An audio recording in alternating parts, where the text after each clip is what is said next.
What's going on, guys? MariK here, back with another Dragon Ball Super deck profile. Ever since the introduction of the Wish mechanic, I've been trying to figure out a way to build this deck and make it actually playable. And up until recently, we didn't get the support that we needed for it, but I feel like now we have enough support to make the deck somewhat viable. It may not be super competitive, but it is a lot of fun to play. Without further ado, of course, we're running the Dragon Ball, the original Shenron leader. Can't attack, switch it to rest modes, search your deck or life for up to 2 Dragon Balls, and add them to your hand, and then if there are 7 Dragon Balls in your drop, you can choose a Desire card, add it to your hand, and flip the card over into Miraculous Arrival Shenron. Once per turn, you can draw a card, choose one Desire card in your hand with energy cost less than or equal to your current energy and activated skill, or you can remove 7 Dragon Balls in the game, and choose a battle card, give it plus 10,000 power and triple attack for the duration of the turn, and then this card flips over and cannot do anything ever again. So don't ever use that third ability unless you are pushing for game and you're pretty confident that you can win that turn. Since it's a Shenron leader, of course, we have 7 Dragon Balls, 0 cost, draw a card. The easiest Dragon Ball to play, and probably the best one to play overall, in my opinion. Then we run 4 Dragon Radar. You get to choose one. You get to look at the top 7 cards of your deck and add any combination of 2 Dragon Balls and or Desire cards to your hand, or you can choose 2 in your drop area and add them to your hand. So, very good turn 1 play. That's always what I try to go for. And late game as well, you can either get back your Wish cards or get back Dragon Balls just for some additional draw power as well. The main Desire that this deck focuses on, and the card that made this deck ideally possible, is assembling the squad. It's a 2-cost Desire card that says if your leader is a Shenron, choose a battle card from your deck with energy cost 2 or less and 15,000 power or less and play it. This is kind of what made the deck possible. We did have Child's Wish, which kind of worked, but forced you to have the cards already in your drop area. This allows you to pull them straight from your deck to the board. Another card that made this deck possible is Android 17, Universe 7 United. Because he's a 2-cost, 15,000 with crit, you can play him via assembling the squad. You can play him as early as turn 2. Play him for free turn 2 if you get all 7 Dragon Balls in that time frame. Then we also play 4 Endless Malice Android 17. He's a 2-cost, 10,000 with Burst 3 that gives him 5,000 power and critical for the duration of the turn. So, another 2-cost 15k crit that you can play via assembling the squad. The Burst also helps you get your Dragon Balls in the drop, get your Desires in the drop to add them back via either Shenron's ability or the Dragon Radar, whichever one. Also gets you battle cards in your drop area for other Wish cards that you may run. Then we run 3 Dreadful Duo Android 17. He's a 3-cost 15k with crit, and for 1 green energy once per turn. If an opponent's battle card, energy 3 or less, is placed in the battle area or in the drop area by any of your skills, you can choose an Android 18 from your hand and play it in active mode. Which is why we play 3 Dreadful Duo Android 18. She's also 15k crit, and once per turn, if a energy cost 4 or higher has been placed in the drop area by one of your skills, you can choose an opponent's battle card 3 or less and KO it. So ideally, that Android 17 is going to then play the Android 18, and it's going to give you another crit attacker for 1 energy, and if you happen to, you can use her ability as well to blow up one of their battle cards. Then, that's probably one of the best low-cost Android cards. We have Android 13, Agent of Destruction. He's a 3-cost, 20k with critical, and his activate main says for 2 energy, you can choose one of your opponent's cards, KO it, and then they have to discard a card from their hand. That's not once per turn either, so you could bring him back, play him with a Wish card, and then if you had 4 energy, you could do that twice, KO 2 cards, make them discard 2 cards, and then still be able to attack them for critical. Now, with all these crit Android cards in the deck, it only seemed fitting to run a couple Android 20 Vile Creator.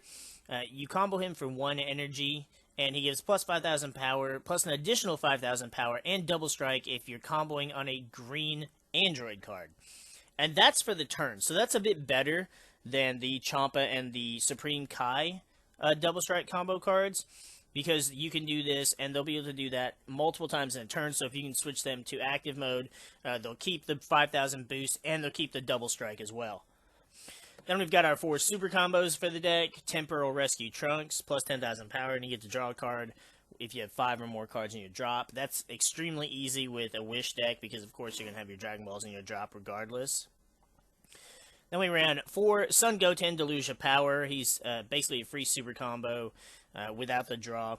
Now, you can't use him on the Universe 7 Android 17, but if he happens to die, it's not a super big deal. This is just kind of gives you a little added protection for your battle cards.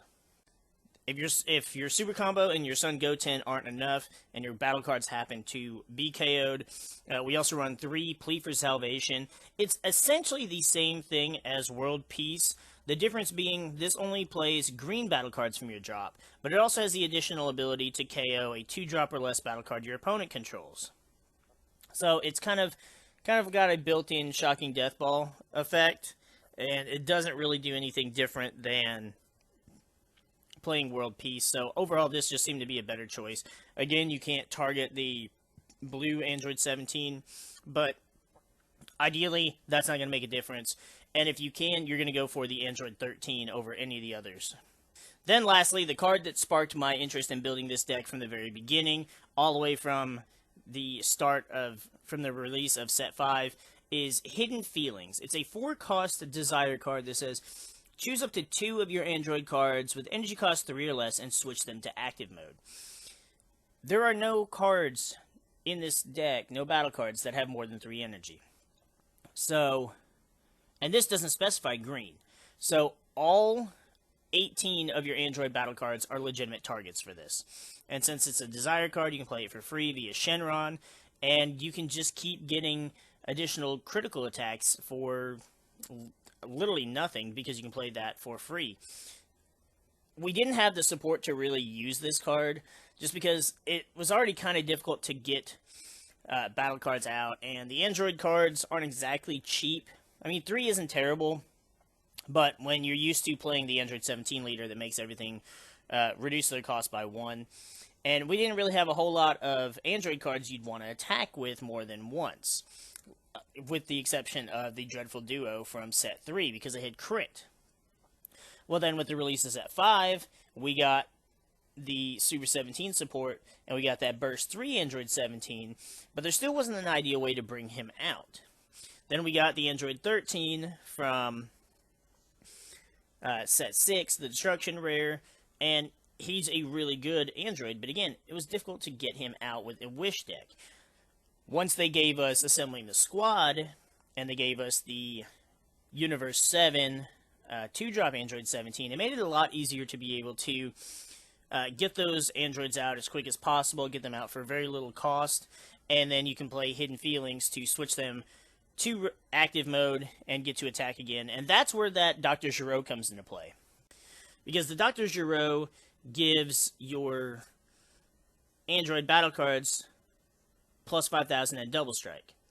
So they're going to keep that for the duration of the turn. So if you use that and then play Hidden Feelings to switch them back to active mode, then you've got another double strike crit you can attack with. So between the one you comboed it with and the other android you're attacking with, that's double strike and single strike. So that's 3 damage. Plus Hidden Feelings, putting them both back to active mode, that's another 3 damage. So it's 6 crit total coming at your opponent, which is a lot to deal with, especially if you're not giving them card advantage any other way, because everything you're attacking with has critical. As far as support goes for this deck, you could always side deck like any generic green, or you could side deck blue support. I don't know if I'd recommend it just because the only blue cards in the deck are those androids. Now granted, you could probably run some of the blue android support from Set 8 in this deck, and it would give you a little bit more blue. But ideally, there's not a lot of blue support you would want to run. Maybe Sensu Beans, but I just don't think it's necessary. Green has plenty of good support.